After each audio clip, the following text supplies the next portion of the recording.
தூங்கி எந்திரிச்சோன்னு எங்கடா ஒருத்தி ஆளை காணுன்னு பார்த்தா இங்க பாருங்களேன். மார்கழி மாசம் எல்லாரும் 6 மணிக்கு எந்திரிச்சு கோலம் போடுறது பார்த்துருக்கேன்.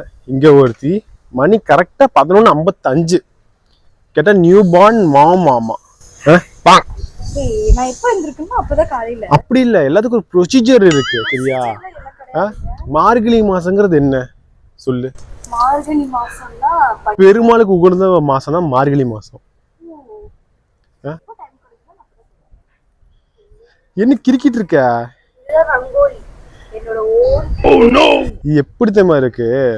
ஒரு பூவை எடுத்து கையிலேயே கசக்கி பிச்சு போட்டா எப்படி இருக்கும் அதே மாதிரிதான் இருக்கு. கன்றாவியா இருக்கு. இதுதான் நீ சொன்ன ஃபைனல் டச்சா? Atlas dot the artist. Shakti மாதிரி இருக்கா பாத்தீங்களா? வடசக்தி மாதிரி.